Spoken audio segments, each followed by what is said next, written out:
How's it going, guys? We are back once again today to do another video for you guys on a not so common piercing this time. A piercing that I'm a really big fan of. I love these piercings, and that's going to be the bridge piercing.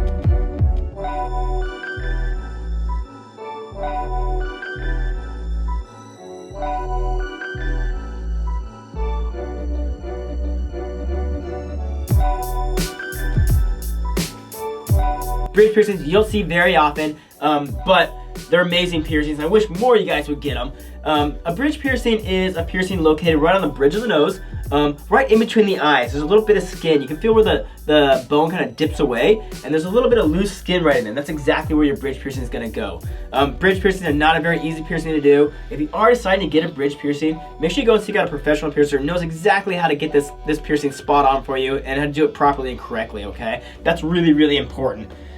Bridge piercings, they have a long history, and I'm no historian, but what I've always been told in this industry, and I really like this story, is bridge piercings date all the way back to Aztec, Mayans, ancient Mesoamerican cultures. And I'm sure other cultures around the world did them also, but I really like the Mesoamerican cultures and the way they did it and the story behind the reasons why they did it. In Mesoamerican cultures, it was pretty cool because being cross-eyed was always looked upon as a sign of beauty. So what they would do is they would get bridge piercings, and that would kind of draw the eyes inward and almost help create a cross-eyed look.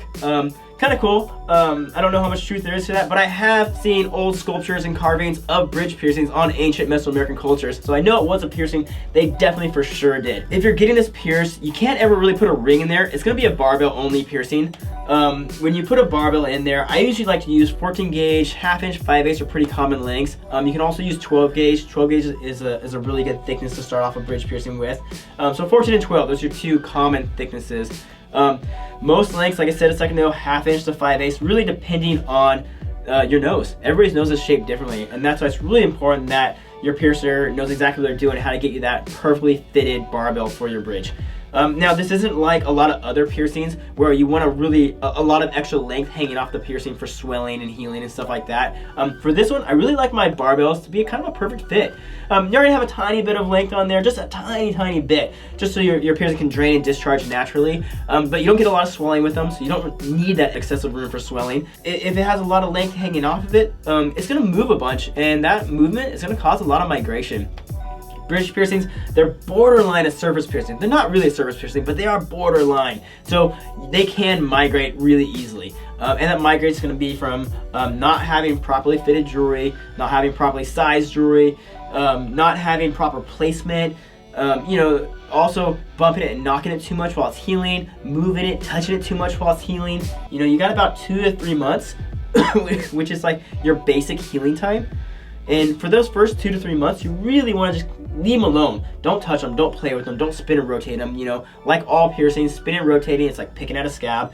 Also, it just introduces a lot of dirt and bacteria from outside the piercing inside the piercing. Obviously that's never a good thing. As far as like aftercare products and all that fun stuff goes, never ever put hydrogen peroxide or alcohol or Neosporin or Bactine or any of that stuff on there. It's just way too harsh for it. For this one, either a saltwater soak or a saltwater spray. This one's it's a really tricky one to soak with saltwater, so the saltwater sprays are probably the best way to clean it.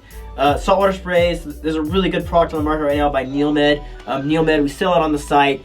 It's an amazing, just kind of a saltwater mist or saltwater spray. And what you're gonna do is just kind of spray both sides of that with the NeilMed, and that's really all you gotta do, okay? Also, not a bad idea in the shower, just kind of let the water kind of hit it and rinse it off. If you got a removable shower head, you can hold it up next to it. That's just gonna kind of help irrigate it, all right? You're not trying to move that jewelry around or touch it or with it. You're literally just gonna take that shower head and just kind of hold it on there and just let it rinse off, okay? Just kind of getting all that dirt and bacteria and just build up off the outside of the edges and stuff like that. Your saltwater spray is gonna do that also, okay? So there you have it. There's really not much else to a bridge piercing other than I think they look amazing and they're like one of my favorite piercings ever. So definitely, if you're doing it, make sure you find a professional piercer who knows how to do that for you properly. And man, I hope you guys get more bridge piercings out there because I love them. Cool. Thanks, guys.